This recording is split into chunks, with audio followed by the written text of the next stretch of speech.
अवांजी समातुन ताईं radio voice of Sindh London. हारिया वेज मुयास सुध न लहे मसूर जी, प्रिय खे चवंदियास तरस तबीबन छॾियो। भलारे भिटदणी जे भलारे बैत सां मुंहिंजी आवाज़ मुसाफ़िर radio voice of Sindh London तां थिए दुनिया जी कुंड कुड़छ ताईं जंहिंजा मां ॿुधिजे पियो उन्हनि मेड़ी महिरबाननि खे सिक भरियो सलाम शाल क़बूल पवे। 19 नवंबर 2025 अरबा जे ॾींहुं प्रोग्राम सोच वीचार साण करे आऊं अवां जी ख़िदमत में हाज़ुर आवां जो पंहिंजो मेज़बान हबीब लगारी। प्रोग्राम जी शुरूआत में अवां लाइ इहा ई दुआ त शाल जित हुजो, सुख सलामती सां हुजो, कॾहिं बि ॾुखियो ॾींहुं न ॾिसो ऐं कॾहिं बि अव्हां जूं मुर्कूं अमेरियूं न थियनि। दुनिया जी कुंड कुड़छ में जिते बि रहो सिंध लाइ, सिंध वासियुनि लाइ ऐं दुनिया जे मज़लूम माण्हुनि लाइ जा खोड़ींदा रहो। शाल अवां जा ख़्वाब तइबीरनि सां लाऊं लही सघनि। पाण ॼाणूं था त 28वीं तरमीम पीपी लाइ सख़्तु इम्तिहान जो वक़्तु हूंदो, छो त उन में मकानी इदारनि खे बाइख्तियार बणाइण जी रिथा शामिल आहे। नई तरमीम में मुशरफ़ दौर जहिड़े बल्दियाती निज़ाम खे ॿीहर लागू करण जूं तयारियूं हली रहियूं आहिनि। 18वीं तरमीम में मकानी निज़ाम बाबति कयल तरमीम वापसि वरिती पई वञे। सूबा हाणे पंहिंजी सहूलियत जे हिसाब सां मकानी निज़ाम न जोड़े सघंदा। बल्दियात हाणे वफ़ाक़ी सब्जेक्ट हूंदो। मकानी निज़ाम में सूबाई हुकूमतनि जी मुदाख़लत खे घणी हद ताईं घटायो वेंदो। उनखां अलावा ताक़तवर NFC एवार्ड में बि तब्दीली चाहिनि था। उन करे NFC जे नए फार्मूले बाबति घुरायल इजलास मुलतवी कयो वियो हो। 28वीं तरमीम में सूबनि जो अंग वधाए 12 कयो वेंदो। हिन वक़्तु नवाज़ लीग जी हुकूमत ऐं वज़ीर आज़म शहबाज शरीफ़ लाइ इस्टेब्लिशमेंट जी एजेंडा ते अमल करणु अवल फ़र्ज़ बणियल आहे। 27वीं तरमीम जी मंज़ूरी महल क़ौमी असेंबली जे ऐवान में बिलावल भुट्टो वॾे वाक़े चयो हो त 18वीं तरमीम खे कंहिंजो पीउ बि नथो छेड़े सघे, पर हिन वक़्तु सूरतहाल संदसि हिन ॻाल्हि जे उबतड़ हली रही आहे। नई तरमीम में सिंध खे 3 हिसनि में विरहाइण जो मनसूबो शामिल आहे। ॿिए पासे नामियारे सहाफ़ी सुहेल वड़ाइच पंहिंजे कालम में लिखियो आहे त इस्टेब्लिशमेंट जे अॻु भराइण सां सियासी तबिके में ख़ौफ़ पैदा थी चुको आहे। उन्हनि लाइ स्पेस ॾींहों ॾींहुं घटिजी रहियो आहे। ताक़तवर पुराणे निज़ाम खां तंग अची चुका आहिनि। चीन ऐं सऊदी अरब तिरस जहिड़ो निज़ाम अची सघे थो। ज़रियनि मूजिबि PP हिन तरमीम लाइ राज़ी न थी त पोइ प्लान B मौजूदु आहे, जंहिंमें तहरीक इंसाफ़ लाइ शायदि सिस्टम में गुंजाइश निकिरी वञे। नवाज़ लीग ते हिन तरमीम लाइ तयारु नज़र अचे थी, पर ॾिसणो पवंदो त PP या तहरीक इंसाफ़ मां केरु मज़ाहिमत करे थो। सुहेल वड़ाइच जे मज़मून मूजिबि जेको निज़ाम हली रहियो आहे उन में ताक़तवर वधीक ताक़तवर बणिजी वियो आहे त उनजो नतीजो कहिड़ो निकिरंदो। घणा माण्हू सम्झनि था त ईंदड़ ॾींहनि में घणा माण्हू फारिग़ थी वेंदा। हाणे दुनिया में लिखी रही आहे त पाकिस्तान में ताक़त जो लाड़ो कंहिं पासे आहे। सुहेल वड़ाइच नवाज़ लीग ॾांहुं इशारो कंदे चयो त खेनि ईंदड़ तब्दीलियुनि जा इशारा मिलणु शुरू थी विया आहिनि त हाणे पुराणो निज़ाम तरक़ी में रंडक आहे। मज़मून में इशारो मिले थो त इस्टेब्लिशमेंट पारां चीन ऐं सऊदी अरब जहिड़ी तरक़ियाती मॉडल ते गौर कयो पियो वञे। तरक़ी में जमहूरियत रंडक बणिजंदी त उन रंडक खे ख़तमु कयो वेंदो। अदलिया में सुधारा कया वेंदा। सियासी पार्टियूं ऐं पार्लियामेंट रंडक हूंदी त मुदाख़लत करे सुधारियो वेंदो। ॿिए पासे 26, 27 ऐं हाणे 28वीं तरमीम थियण वारी आहे। घणा माण्हू सम्झनि था त खोड़ माण्हू निज़ाम मां निकिरी वेंदा ऐं पार्टियूं फारिग़ थी वेंदियूं। ख़तरनाक इहो आहे त हिन वक़्तु नवाज़ लीग वटि अक्सरियत न आहे, पर ईंदड़ चूंडनि में मिली सघे थी। नवाज़ लीग खे अक्सरियत मिली वई त पोइ पीपल्स पार्टी वटि बहानो ई न हूंदो। हूअ चवंदा त नवाज़ लीग वटि अक्सरियत आहे, उहे तरमीमूं पिया कनि, असां एहतिजाज पिया करियूं। छा मुल्क सदारती निज़ाम ॾांहुं त न पियो वञे, छो त जेके तब्दीलियूं थियूं आहिनि उहे हाणोकी हुकूमती निज़ाम जे हक़ में आहिनि। उन लाइ माण्हू सम्झनि था त सदारती निज़ाम अची सघे थो ऐं जमहूरियत जो हिसो घटिजी सघे थो। इस्टेब्लिशमेंट ताक़तवर खां ताक़तवर तरीन थींदी पई वञे। सुहेल वड़ाइच मूजिबि सियासी पार्टियूं महदूद थी रहियूं आहिनि, पर इस्टेब्लिशमेंट तरफ़ां अहिड़ा इशारा नज़र नथा अचनि त हू क़ाबिज़ थियणु चाहिनि था ऐं सियासी पार्टियुनि खे क्लीन स्वीप कंदा। कुझु माण्हुनि जी इहा ख़्वाहिश थी सघे थी, पर फ़िलहाल मनसूबो नज़र नथो अचे। BBC मूजिबि ताक़त जो पासो फ़ौज जे हक़ में आहे। सेवल ऐं फ़ौज विच में ताक़त जो फ़र्क़ु हद खां वधी वियो आहे। इमरान ख़ान जा मसइला बि हल थींदे नज़र नथा अचनि। अवां जी समातुनि ताईं radio voice of Sindh London. अव्हीं ॿुधी रहिया आहियो radio voice of Sindh London. अव्हां जी ख़िदमत में प्रोग्राम पेश कयो पियो वञे सोच वीचार जे हिन सफ़र में आऊं अव्हां सां मुखातिब आहियां पंहिंजो मेज़बान हबीब लगारे। हाणे ज़िक्र करियूं था सखर में मारिजी वियल सुल्तान शाह ऐं संस पुट जो ऐं ॼाण जी कोशिशि कयूं था त इहो पुलिस मुक़ाबिलो हो या मुनज़िम क़तल। नामियारे साफ़ी इमदाद सुमरे जो लेख अव्हां जी समातनि जी नज़र करियूं था, जंहिंमें हू लिखे थो सखर में थियल पुलिस मुक़ाबिलो जंहिंमें सुल्तान शाह ऐं संस नौजवान पुट मारिजी विया। सिंध में बहस जो मौज़ू आहे त उहो वाक़ई पुलिस मुक़ाबिलो हो या हमेशह जा पुलिस कंहिंजे लाइ इस्तेमालु थी। जाली मुक़ाबिलो स्टेज करे अदालत ऐं कानून खां मथां क़तल कया आहिनि। सिंध में ख़ासि तौर ते सखर में अक्सर ईअं थींदो रहियो आहे। हिन सखर शहर ऐं भरपासे में केतिरा ई सान्या थिया जंहिंमें पुलिस जो जानिबदाराणो किरदारु ऐं सियासतदान लाइ इस्तेमालु थी कूड़ा केस दाख़िल करण ऐं माण्हू मारण हिकु आम ॻाल्हि बणियलु आहे। फैसलाबाद जे वकील जो क़तल त अञा काल्होकी ॻाल्हि आहे, जंहिंखे पुलिस जी हिकु टाउट फैसलाबाद मां खणाए मिल्कियती तकरार तां सखर में क़तल कराए लाश पंजाब जी हद में उछलायो हो।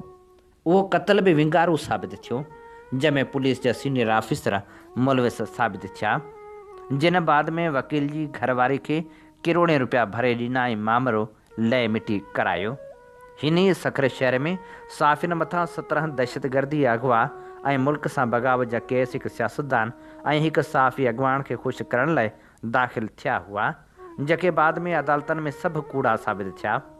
सिंध में हुकूमत हलाए पुलिस जे ज़रिए वञे थी।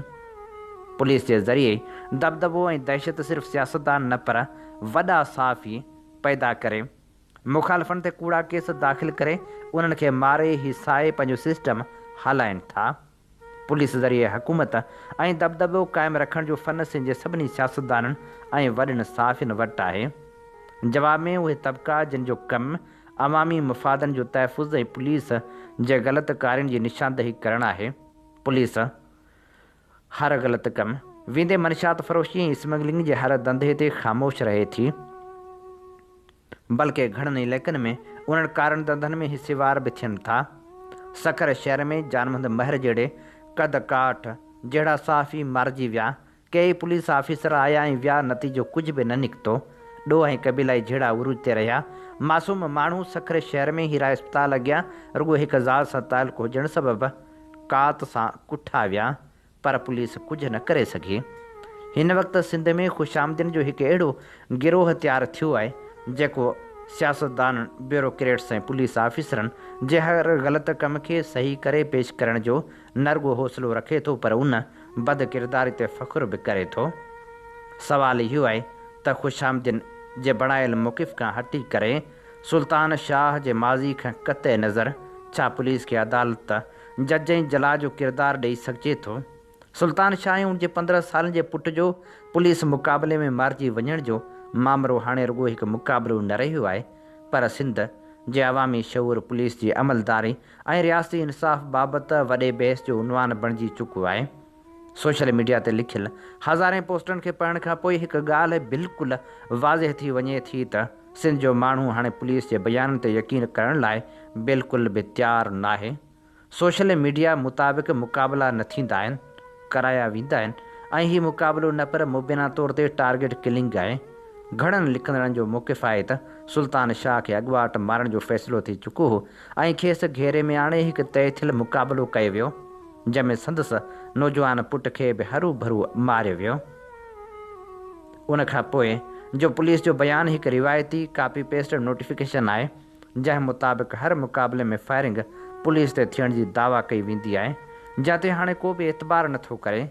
कुझु माण्हुनि जो ख़्यालु आहे त जेको माण्हू ताक़तवर माण्हू सां नालो खणी कंहिं तकरार में अचे थो, उनजो अंजाम हमेशह पुलिस मुक़ाबिलो ई हूंदो आहे।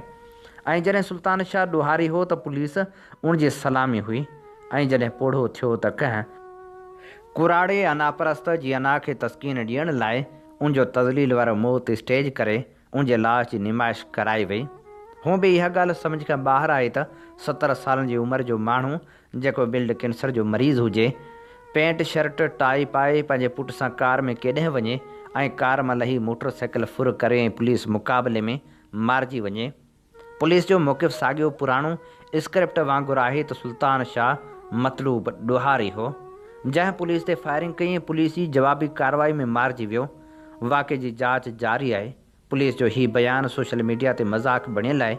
कंहिं लिखियो आहे त सिंध पुलिस वटि हिकु टेम्पलेट आहे, नालो बदिलाए जारी कयो वञे थो।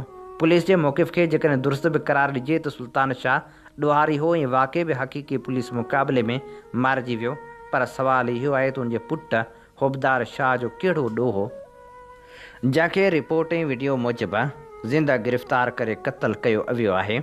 सोशल मीडिया ते पोस्टूं परेशान कंदड़ हद ताईं जज़्बाती ऐं ॾुख भरियूं आहिनि, ख़ासि तौर ते उहे पोस्टूं जिन में लिखियो वञे थो त जेको मरंदो सो ॾोहारी करार ॾिनो वेंदो, जेको बचंदो सो मुक़ाबले जो हीरो। तजिया निगार, सियासी कारकुन ऐं साफ़ी हिन वक़्तु इहो अहम सुवाल उथारे रहिया आहिनि त छा पुलिस वटि गिरफ़्तार करण जो फ़न ख़तमु थी वियो आहे ऐं हर मसइले जो हल हाणे ज़ुल्फ़कार चीमा पॉलिसी तहत फुल फिराई हाफ़ फिराई आहे। हज़ारे तबसरा हिकु ई नुक़्ते ते मुतफ़िक़ आहिनि त पुलिस जो कमु गिरफ़्तारी आहे, क़तल न। हिकु अहम सुवाल इहो बि आहे त छा हीउ मुक़ाबिलो सियासी असर रसूख़ जो नतीजो हो।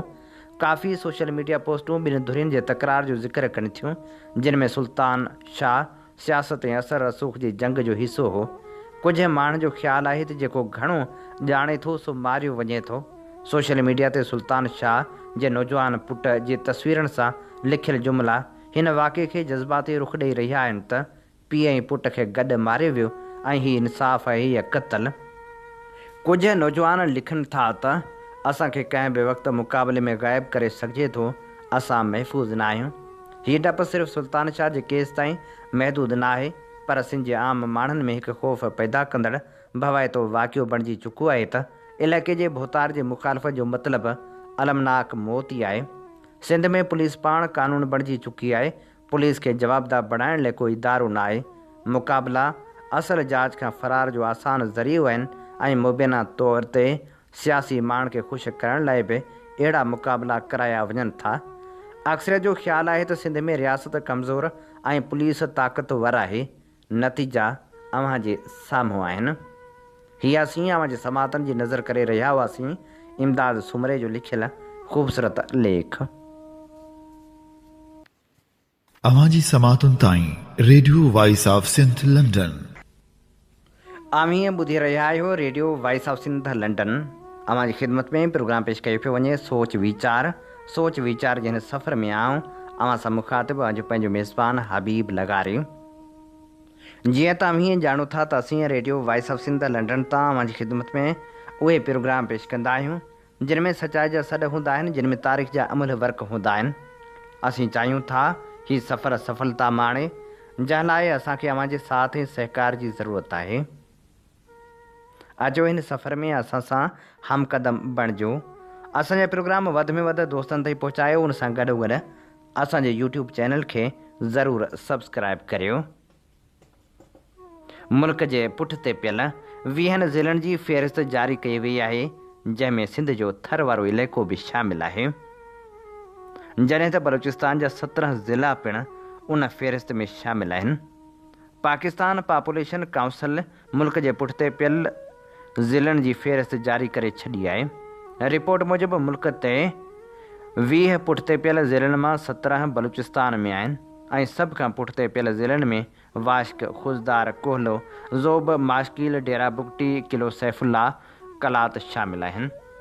रिपोर्ट में ॿुधायो वियो आहे त झलमगसी, नसीराबाद, आवरान, खारान, शिरानी ऐं पंजगोर बि पुठिते पियल ज़िलनि में शामिलु आहिनि। ख़ैबर पख्तूनख्वा जो ज़िलो कोहिस्तान ऐं उत्तर वज़ीरिस्तान बि पुठिते पियल तरीन ज़िलनि में शामिलु आहिनि। उनखां सवाइ सिंध जो थर पार्कर बि पुठिते पियल ज़िलनि जी फ़हिरिस्त में शामिलु आहे। कमज़ोर तरीन घरनि में 65% घर कचनि या आरज़ी ढांचनि ते मुश्तमिल आहिनि। झलमगसी में 97% घराना कचनि या अध पकनि घरनि में रहण ते मजबूर आहिनि। बलूचिस्तान जे वधीक पुठिते पियल ज़िलनि में ट्रांसपोर्ट ऐं फ़ोन सर्विस जी शदीद घटिताई आहे। मवासिलात जी कमज़ोरी सबबु एमरजेंसी रिस्पांस ऐं तरक़ियाती ख़िदमतनि ते असरु पियो आहे। रिपोर्ट में चयो वियो आहे त रोज़गार जे शोबे में 20 मां 15 बहितरीन ज़िला बलूचिस्तान में आहिनि। बलूचिस्तान ऐं ख़ैबर पख्तूनख्वा में बेरोज़गारी ऐं बिना मुआवज़े घरेलू मज़दूरी जी शरह सभ खां वधीक आहे।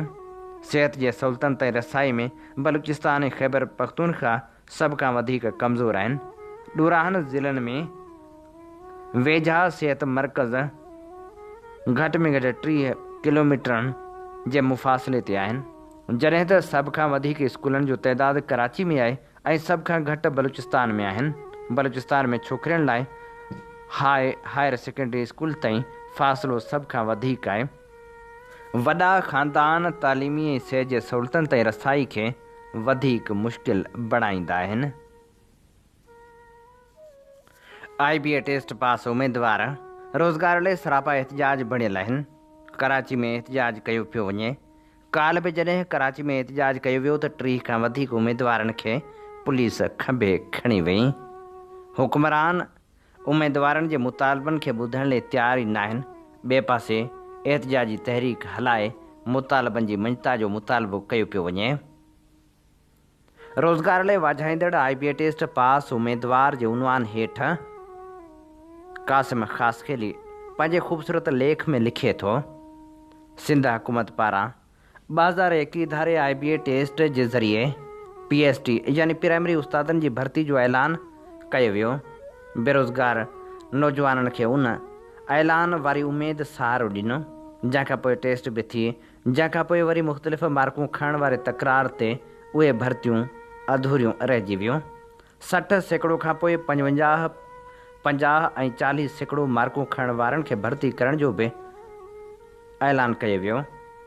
हाइब्रिड एरिया वारे फार्मूले तहत थर जहिड़े पोइते पियल इलाइक़े समेत ॿियनि ज़िलनि जे कुझु चूंड पुठिते पियल इलाइक़े वारनि खे 33% मार्कनि ते उस्ताद भर्ती करण जो बि चयो वियो, जॾहिं त उते बि कुझु हार्ड एरिया वारनि खे वधीक रिआयत ॾेई 32 मार्कूं खणण वारनि खे हिकु ग्रेस मार्क ॾेई 33 मार्कूं पूरियूं करे शायदि किन ऑफर आर्डर जारी कया विया या उन्हनि खे पोस्टिंग आर्डर बि ॾिना विया, पर उनजे उबतड़ बाक़ी सिंध जे काफ़ी इलाइक़नि में 33 खां 39 मार्कूं खणी पास थींदड़ उमेदवारनि खे ऑफर आर्डर न मिलिया, जंहिं ते IBA टेस्ट पास कंदड़ उमेदवारनि मुख़्तलिफ़ वक़्तनि ते एहतिजाज कया, बुख हड़तालूं बि कयूं।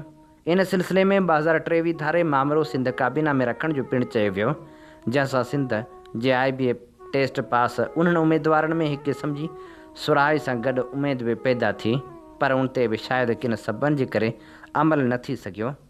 नतीजे में उन्हनि मिसकिननि खे वरी मायूस थियणो पियो।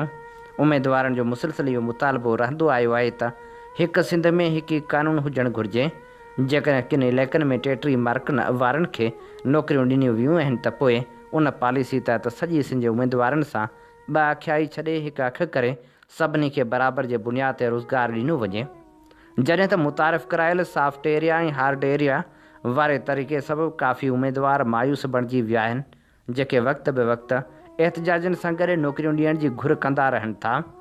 सिंध हुकूमत हिकु विख अॻिते वधाईंदे बहितरीनु कमु करे गुज़िरियल जून महीने में काफ़ी उमेदवार जेके 40 खां मथे वारा हुआ उन्हनि खे बि ऑर्डर ॾिना।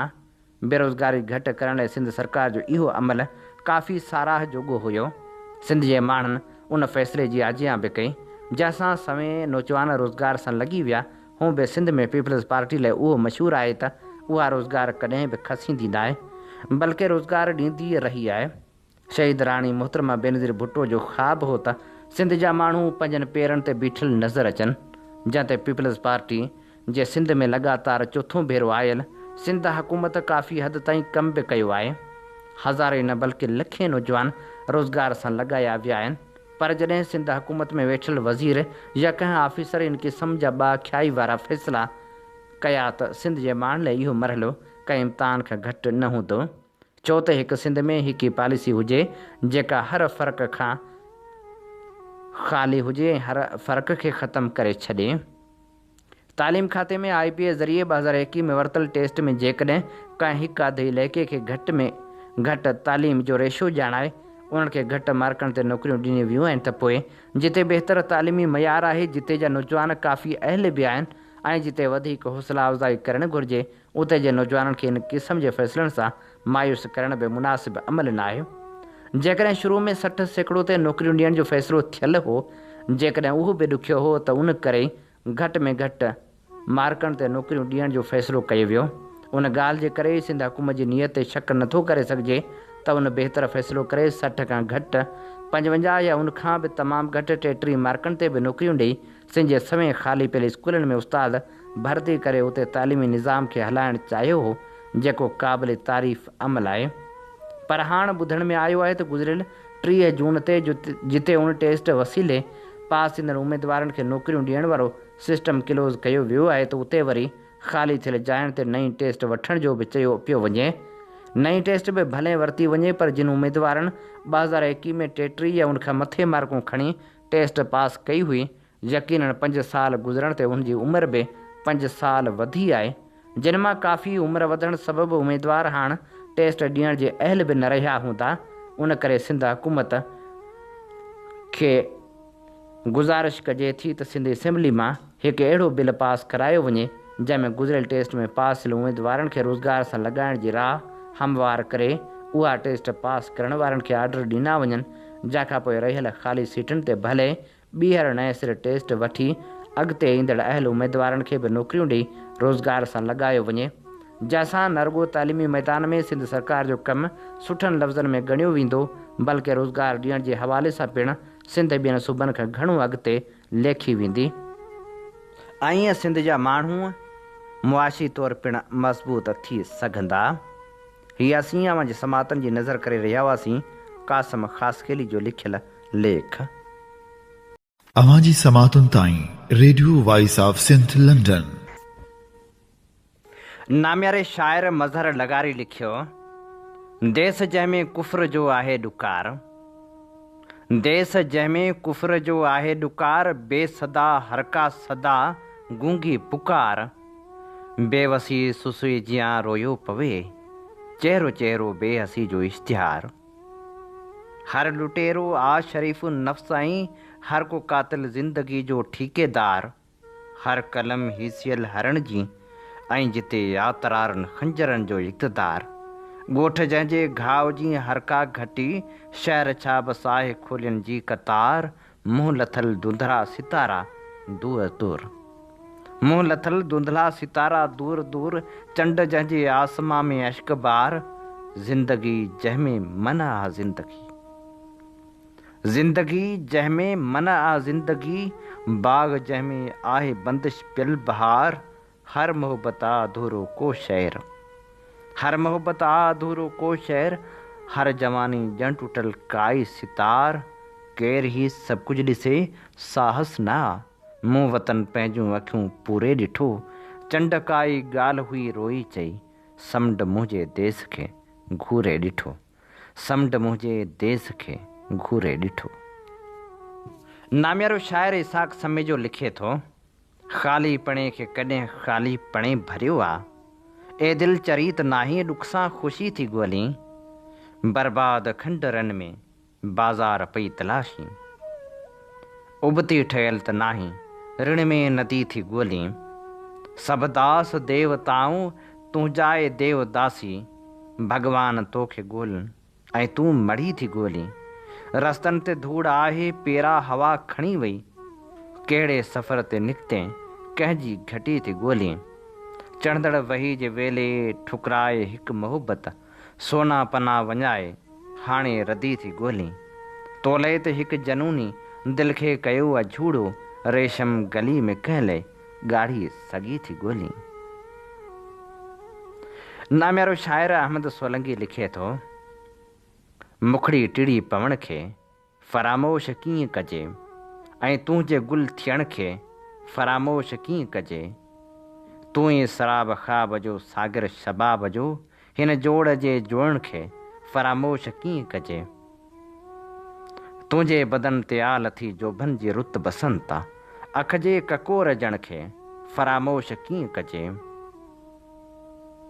आशिकी अजीब ॾिनी सूरत सोच खे, हिन लोच ऐं लुछण खे फरामोश कीअं कजे, आवारा लुड़क ज़र्द पननि जा अखियूं छणियूं, दिलि जे उदासपण खे फरामोश कीअं कजे, अहमद नज़र अंदाज़ को कंहिंखे करे बि पर, फ़नकार जे हुअण खे फरामोश कीअं कजे। ख़ूबसूरत शाइर इमाम अली जंजी लिखे थो, पंहिंजो पट विछायल चादर, पंहिंजो पट विछायल चादर वक़्तु वॾे ॾींहुं वेढ़े वेंदो, जंहिंजे हेठां हीरा मोती मोभी थी को मेड़े वेंदो। पोइ तूं कंहिंखे ॻोल्हण ईंदे, पंहिंजो पाण खे रोलण ईंदे, कहिड़ियूं ख़बरूं खोलण ईंदे, कंहिंजे पोयां ढोलण ईंदे, ॻोठायनि सां गायक कोई गीत छने में छेड़े वेंदो। हा पोइ हिकिड़ी हरणी पोयां, पंहिंजे ॻोठां परणे पोयां, वापसि तुंहिंजे वरणे पोयां, पंहिंजी करणी भरणी पोयां, मोखी हट मतारा तोखे थोरो थोरो थेड़े वेंदो। पंहिंजो पाड़ो पथ न हूंदो, सॼण संगत सथ न हूंदो, हिमथ वारो हथ न हूंदो, दर्दन जो को कथ न हूंदो, ईअं अकेली अभरे सां जेको तेको झेड़े वेंदो। ईअं अकेले अभरे सां जेको तेको झेड़े वेंदो। यादि जॾहिं को माज़ी कंदे, रूह किथे पोइ राज़ी कंदे, कंहिंखे पंहिंजो काज़ी कंदे, कंहिंजे अॻियां आज़ी कंदे, मुंहुं ते हथ माधाणी जीअं टोकींदे को टेड़े वेंदो। पंहिंजो पट विछायल चादर वक़्तु वॾे ॾींहुं वेढ़े वेंदो, जंहिंजे हेठां हीरा मोती मोभी थी को मेड़े वेंदो। ऐं हाणे प्रोग्राम में शामिल कंदा हलूं अदबी दुनिया जो अहवाल। सिंधी अदबी संगत शाख सखर जी हफ़्तेवार दस्तूरी गरजाणी रफ़ीक अदराणी जी सदारत में थी गुज़रे। गरजाणी में सुल्तान शेख पंहिंजो लिखियल मकालो गादी नशीन तनक़ीद लाइ पढ़ियो, जंहिं ते साहिब सदर खां सवाइ सचल भट्टी, दोदे भट्टी, मजीद नवाज़ मुग़ल ऐं मीर अहमद शेख तनक़ीदी राया ॾिना। ठहराव पास करे सिंधी अदबी संगत शाख बागचना ज़िले घोटकी जे सेक्रेटरी मौलवी हफ़ीज़ चने ऐं नामियारी लेखिका अरफा सैयदा ज़ोहरा जी वफ़ात ते गहरे ॾुख जो इज़हार कंदे संदन कुटुंबनि सां ताज़ियत कई वई। आख़िर में साहिब सदर शाह लतीफ़ जा बैत पढ़िया ऐं सिंधी अदबी संगत शाख सखर जी मौजूदा गरजाणी खे पिणु साराहियो। सिंधी अदबी संगत शाख नवकोट जी दस्तूरी गरजाणी प्रेस कलम में प्रोफेसर अलीम सुमरे जी सदारत हेठि थी गुज़री, जंहिंमें अयाज़ रिज़वी, ईसा नोहड़ियो, हफ़ीज़ सिंधी, मुस्तफ़ा ख़ासखेली, कैलाश शर्मा, प्यार अली नोहड़ियो ऐं अलीम सुमरो शरीक थिया ऐं उन्हनि पंहिंजूं नकोर तख़लीक़ूं पेश कयूं। ईंदड़ मरकज़ी चूंडनि ते सलाह मशवरो कयो वियो। सदारती राय ॾींदे अलीम सुमरे चयो त नवकोट शाख असांजे ज़िले जी सरगर्म शाख आहे ऐं अदब जी आबियारी बहितरीन नमूने सां करे रही आहे। नौजवान शाइरनि जो लिखणियूं ॿुधी मूंखे दिली ख़ुशी महसूसु थी आहे। ईंदड़ गरजाणी डिसंबर जे ॿिए हफ़्ते रखण जो फ़ैसिलो कयो वियो, जॾहिं त गरजाणी जी कार्रवाई सेक्रेटरी अयाज़ रिज़वी हलाई। नामियारे लेखक रहमतुल्लाह मांझोठीअ लिखियो, डेड रिवर में फूकियल रूह। Art council of Pakistan Karachi में इंटरनेशनल ड्रामा फेस्टिवल हलंदड़ आहे, जंहिंमें हिन शोबे सां लाॻापियल असांजे सिंधी नामी गिरामी डायरेक्टर ऐं लेखकनि जा लिखियल ड्रामा बि थिया। आर्ट काउंसिल में थींदड़ सिंधियुनि जा ड्रामा असां सिंधी हुअण जे टैक्स ॾियण तौरु ॾिसंदा रहिया आहियूं ऐं इहो ड्रामो ॾिसण खां पोइ असांजो मुंहुं बि अहिड़ो ई थी रहंदो आहे जहिड़ो रागुना टैक्स भरण वारनि जो थींदो आहे। पोइ बि मुड़ूं कोन था। अॼु पहिरियों भेरो शाहनवाज़ भट्टी डेड रिवर जे नाले सां ड्रामो कयो त ॾिसी ईअं लॻो ॼण मरी वियल हाकड़े में शाहनवाज़ पंहिंजी ॾात ऐं तख़लीक़ी सघ सां रूह फूके खेसि ॿीहर जियदान ॾेई छॾियो आहे। न फ़क़्ति हाकड़े खे पर सिंध जे दरिया जे पाणी वारे केस जी माठार में बि छोलियूं पैदा करे छॾियूं आहिनि। तमामु ख़ामोशी ऐं बिना हाम हाण जे शाहनवाज़ कराची में ड्रामा कंदो रहंदो आहे ऐं संस बदिरां संदसि कयल ड्रामा ॻाल्हाईंदा आहिनि। शाहनवाज़ जे ड्रामनि में तव्हांखे मक़बूल फ़नकार नज़र न ईंदा जंहिंजे पंहिंजे हिन शोबे में का सुञाणप हुजे, पर संस ड्रामा नवनि अदाकारनि खे सुञाणप बख़्शींदा आहिनि। वटसि न नाले वारा अदाकार ऐं नई नाच गाना। संदसि फ़क़्ति हिकिड़ी तरजीह हूंदी आहे, स्क्रिप्ट। ड्रामे जो सुठो स्क्रिप्ट हथु न ईंदो अथसि त पंहिंजी वलहोड़ ऐं वड़ोल करे। हिन ड्रामे जो स्क्रिप्ट बि गुरु अब्दुल कादर जूनिजे साहिब जे अंग्रेज़ी नावल डेड रिवर तां अख़ज़ कयो वियो ऐं पोइ जीअं मौजूदा थिएटर जे तक़ाज़ाउनि खे नज़र में रखी पेश कयो त दिलियूं खटे वरितियूं। ड्रामे खां पोइ जॾहिं खांइसि पुछियमि वरी कॾहिं आहे ड्रामो, चयाईं यार वॾो ॾचो आहे, साह पठियां पोइ ॾिसबो। जॾहिं त मूं अहिड़ा डायरेक्टर बि ॾिठा जिन खां को पुछे अॼु ड्रामो कयो अथई वरी सुभाणे ड्रामो खपे, त अहिड़ा कुर्बैता माण्हू आहिनि जो चवंदा हुकम खपे, घणा मन ड्रामनि जा घुरिजनि, पैसा केॾी महिल था ॾियो। अहिड़ा ड्रामा बि पंहिंजी संगत कया जिन में डायरेक्टर साहिबु पाण हाल में ॾिसण सां गॾु वेठो हूंदो आहे त ॾिसां ड्रामो कीअं थो थिए, ऐं हुन हमराह जो संस चवाणी साह मुठ में हूंदो आहे त शल का अहिड़ी कोताही न थी पवे जंहिंसां साख ते हर्फ़ अचे। इहा ई सोच ऐं सदाईं पंहिंजे ऐं ॿियनि जे आला कम मां सिखण वारी लोच खेसि बि इज़त ॾियारे थी त ॿियनि ॿोलियुनि वारनि ड्रामा ग्रुपनि आॾो असां जहिड़नि ॾिसंदड़नि खे बि फ़ख़्रु करण जहिड़ो करे थी। डेड रिवर जे साधन सूदन पर निज ज़मीन ऐं तारीख़ में फुटी निकितल किरदारनि जूं कुझु तस्वीरूं शाहनवाज़ भट्टी खे मुबारकनि सां गॾु हाज़ुर आहिनि। हीअ असीं अव्हांजी ख़िदमत में पेश करे रहिया हुआसीं अदबी दुनिया जा अहवाल। हीअं ॿुधी रहिया आहियो radio voice of Sindh London, ऐं अव्हांजी ख़िदमत में प्रोग्राम पेश कयो पियो वञे सोच वीचार जे हिन सफ़र में आऊं अव्हां सां मुखातिब अव्हांजो पंहिंजो मेज़बान हबीब लगारी। अलाए त कंहिं लिखियो कंहिं बि क़ौम ऐं कानून मुल्क ऐं मज़हब में या कंहिं बि इख़लाक़ी तोड़े आइनी इजाज़त ऐं इख़्तियार में जेकॾहिं अहिड़नि तारीख़नि ऐं तहज़ीबी गुनहगारनि ऐं गद्दारनि लाइ रिआयत ऐं रख रखाव जो रवैयो या गुंजाइश मुमकिन ऐं मौजूदु आहे, ऐं जेकॾहिं कानून जे माहिरनि इंसानियत ऐं इख़लाक़ियात जे फ़िलासफ़रनि तारीख़ ऐं सियासत जे तजिया ऐं तबसरे निगारनि वटि अहिड़े क़िस्म जी इस्तिस्ना वारो अहिड़ो अमल ऐं फ़ैसिलो जाइज़ ऐं दुरुस्त ऐं क़ाबिल क़बूल आहे त पोइ इहो निहायत ॾुख ऐं अफ़सोस जो मक़ाम आहे। अदल ऐं इंसाफ़ जी अहिड़ी उबती तक़ाज़ा आहे जंहिं सबबु 21वीं सदी में मुल्क ऐं मिल जी तारीख़ जो निहायत वॾो दुखदायक दास्तान तहरीर थियणो आहे, जंहिंजे हर सुफ़े ॾांहुं हमेशह अॼु खां सुधो आईंदे जूं आङिरियूं ऐं अखियूं उभियूं ऐं खजिल रहंदियूं ऐं समय सवाल वक़्त जे नक ऐं निराड़ ते लड़कंदा ऐं लुॾंदा रहंदा। वक़्त जे चहिरे जा उहे मेरा लम्हा धोई ऐं धोपिजी सघण वारा न आहिनि। उजरे इतिहास जा दाग़दार दामन धोइण कंहिंजी बि क़िस्मत में लिखियल कोन्हे। क़िस्मत फुरियल क़ौमनि ते क़ाबिज़ ऐं गासिब बणिजी काहे ऐं कड़की पवंदड़ नगन ऐं दंगन खे उरांघींदड़ ईमान ऐं गैरत विकाऊ माण्हू जेकॾहिं तारीफ़ ऐं ताज़ीम लहणनि था ऐं पढ़ियल तबिको ऐं बाशऊर अवाम तस्लीम तइमीर लाइ तयारु ऐं मुतमिन आहे त पोइ यकीनी तौर ते उहो अॼु ॿुॾी मरण जो समाजी सानियो बणिजण वारो आहे। पंहिंजी तारीख़ ऐं तहज़ीब खे खाट हणी पंहिंजी साख ऐं साहित खे लोए ऐं लॼ खे लीड़ूं करे तकाफ़तूं ऐं रिवायतूं चिहाड़ियूं ऐं थिगड़ियूं कंदड़ अलाह जी इबादत नाले इब्लीस जे इक़्तिदा कंदड़ आहिनि। उहे पाण खे हर पुछाणे हिसाब खां मथे मावरा ॼाणे मुस्तस्ना जो मुस्तहक सम्झण वारा वक़्त जा वॾा फ़िरौन आहिनि जेके दीन ऐं दुनिया खां बेपरवाह बादशाह हूंदा आहिनि। पावर ऐं पैसे उहिदे ऐं इख़्तियार सबबि पाण खे आलम इंसानियत खां ऊची आला मख़लूक सम्झण वारा आहिनि जेके कामर के क्लास खां बि अञा मथियों हिकिड़ो समाजी तबिको हूंदो आहे। उन लेवल जा इंसान धरती ऐं क़ौमनि जी तक़दीर ऐं फ़ैसिलनि जो मालिक ऐं मुख़्तियार हूंदा आहिनि।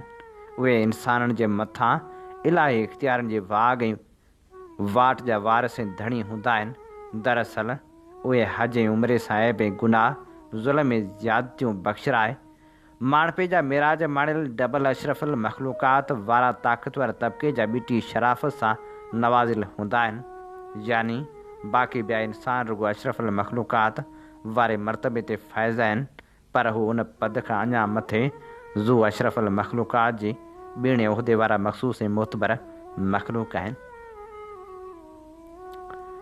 इन ते प्रोग्राम सोच वीचार जो वक़्तु पुॼाणी ते पहुचे थो।